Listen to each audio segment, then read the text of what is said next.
When you work in HR, especially when you work in HR by yourself, it's easy to get stuck in putting out fires mode. But let's be honest, sometimes it's pretty comfortable in that spot. It feels good to solve a person's problem or to get a quick resolution because a lot of things we work on are not that simple. But think about it. Isn't it wasteful of your time and of your talents to only be stuck in that mode, to only be known for putting out fires and to not be known for thinking strategically? The answer is yes. Your career would be so much better and so much stronger if you were not only known for putting out fires. But think about it also. You are in the driver's seat. If anything needs to change in the scenario, it's not the fires, it's not the scenarios, it's not your leadership team, it's not your employees, it's you. You hear this from everyone around you. Your supervisor wants you to be more strategic.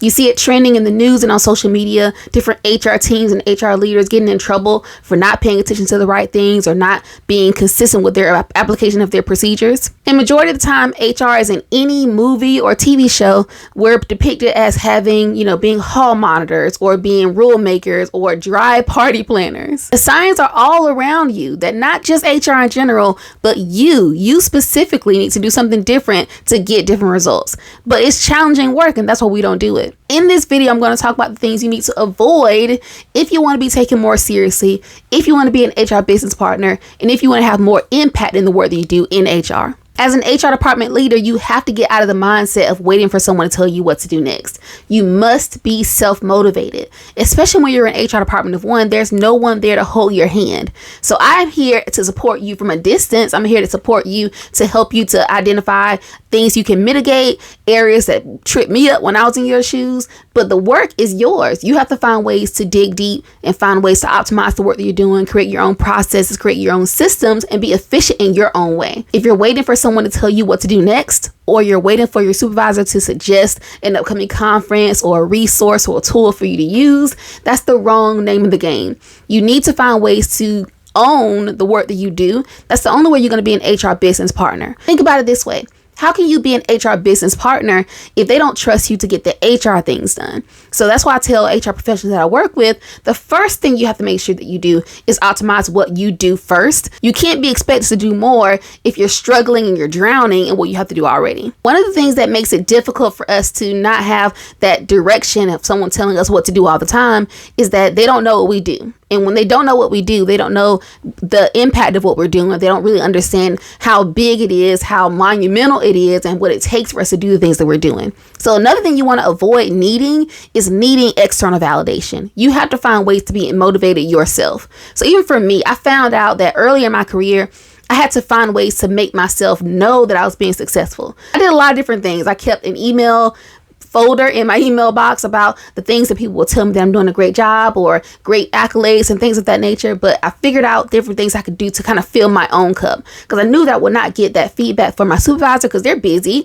I wouldn't get that feedback from employees because, we solve their problem and then they're on to the next thing. So if you're waiting around for someone to tell you that you're doing a great job, you're going to be waiting for a very long time because they think that the things that you're doing are expected because it's your job, and technically it is. So we can't wait for someone to tell us that we're doing a great job, to wait for someone to give us that validation. We have to have that in ourselves. Because no one knows exactly the extent of everything that you do, the thank you that you get from other people will never be enough. It will never be enough. And the sooner you come to terms with that, the better you'll be off. A great way to get past is to find different ways to motivate yourself. So find different ways to reward yourself in the process. That means starting with tracking what you're doing, tracking your success, tracking your progress, and rewarding yourself when you hit different milestones. When you track your success and you have like a little library of the things that you've done and the steps that you've been able to make changes within, it helps you with salary negotiation conversations. I did a prior video about that, but it helps you to really have your receipts and your proof and your evidence to maybe show that you are ready for that next level. Another thing you want to make sure you avoid is not having a sense of urgency.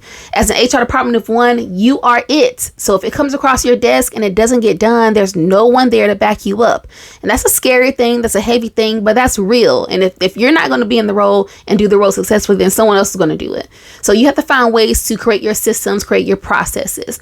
A lot of times when we don't do things, we don't do it because they're either boring or we think that we know it and we just kind of go through the motions, and sometimes we miss things. That's why I'm the queen of checklists. I'm the queen of spreadsheets. I'm the queen of just getting things done because I want to make sure that even the things that I know how to do, there's a way for me to check over my own work, so to speak. So if I have a checklist for the person has a name change, if I have a checklist for if a person has a pay change or a title change, I need to look at that checklist every single time. The goal here is to not get comfortable. So if you don't have a checklist for a name change process, if you don't have a checklist for a separation, for a new hire, all these things you know are going to happen multiple times throughout the year, what is your process around them? So when you do these things, it helps you to kind of check over your own work, especially as an HR department of one. You can date them. You can make sure that you have multiple checkpoints. If there's certain things you can't get done all in one setting, you can see where you left off.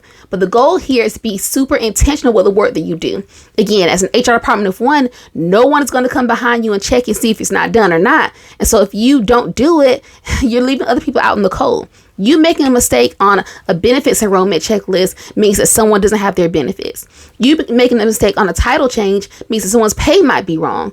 So you have to find different ways to optimize the work that you're doing and look at every single thing that you do, every task, every responsibility as an urgent need, because everything has its own place and a level of priority for your department. Something else to avoid is not being future focused. So you're only thinking about what's happening today, or you're only thinking about what's happening this week, you're going to get stuck. It's easy to get stuck if you have tunnel vision and you're not thinking far enough ahead. That's one of the reasons why when my Thriving in HR planner, I specifically talk about planning for your year, planning for your next 12 months, looking at your annual year, looking at your quarters, looking at your months, and then taking it down to the weeks and the days. The reason for this is because if you only focus on your day right now, the things that only happen once a year, twice a year, 4 times a year are going to pass you by because you're too stuck in firefighter mode. We've got to get out of firefighter mode. The HR industry as a profession is growing at a faster rate than most other industries. And so for that reason, the work that we're doing is impactful, and it's a very competitive field to be in. So we've got to get out of the tactical, just the check the boxes things. You have to be more strategic, and you can't do that if you're only looking at what's going to be in front of you today. I did a prior video about ways to think more strategically, not just hiring, but retaining, not just putting things in process, but finding different ways to optimize your processes. So check that video out for more detail as well. But again, you got to be future focused and get out of just focusing on what's going to happen today. How can you do this right now? Pull out your Thriving in HR planner and look at your annual year. Look at what's going to come across your desk. What can you expect in the next several days? What can you expect in the next 90 days? How can you prepare for these things, and how can you plan for your next several weeks? The goal here is not to fill up your calendar with all of these things so that you can't have any wiggle room to put out the fires, because again, when you deal with people, you're going to deal with things that are important to people, and people are unpredictable, so you have to build in that space for that type of work. But the goal here is to build things out so you can plan for things. I call it anticipate things, so that you don't get tripped up, you don't find yourself missing important deadlines. One of the most underrated pieces of advice I think a lot of HR professionals make when it comes to building your career and trying to find ways to think more strategically, to be an HR business partner, you want to avoid making your work your life. And what I mean by that is you've got to find a way to have an outlet outside of work. You can't be consumed by all the things that work is going to throw at you, because it's going to get challenging. HR is a very heavy position.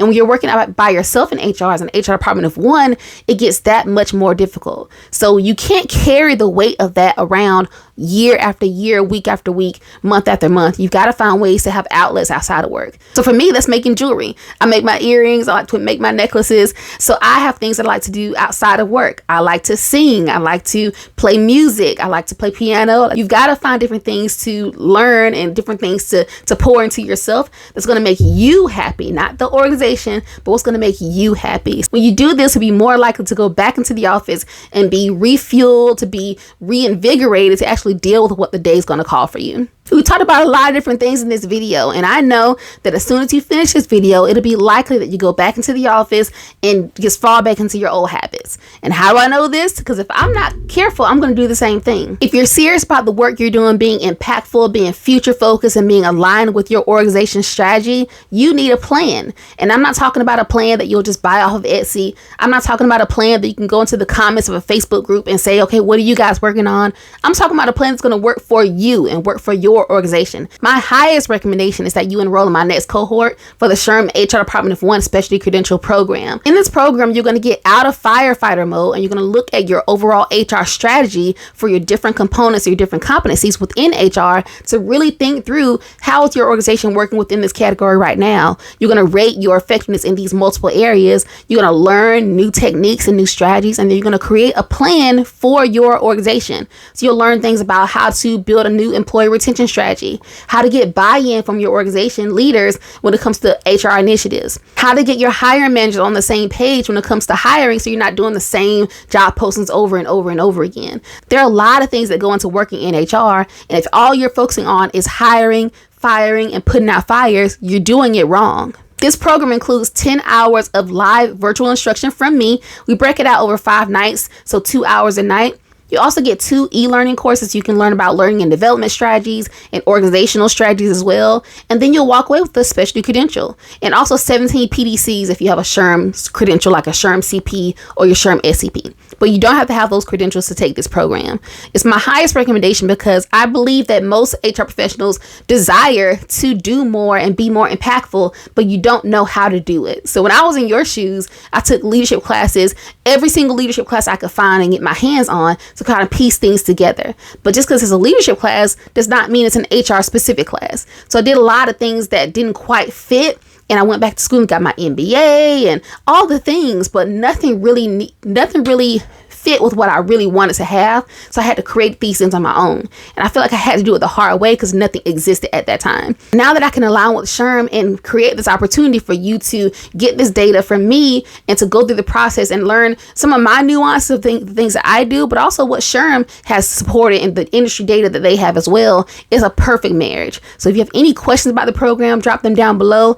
There's a link for you to learn more about it. You know how it feels to be in firefighter mode all day. So think about how it will feel if you had an actual plan that you're working through that you could see the results from year after year after year. It's a sweet, sweet feeling, and I just want you to experience it too. I've learned from experience how difficult it can be to build a successful career in HR and also what it can cost me. So I want to help you, and I'm honored to support you in this journey. YouTube thinks that this video will help you next, so watch this video next, and I'll see you there. Bye.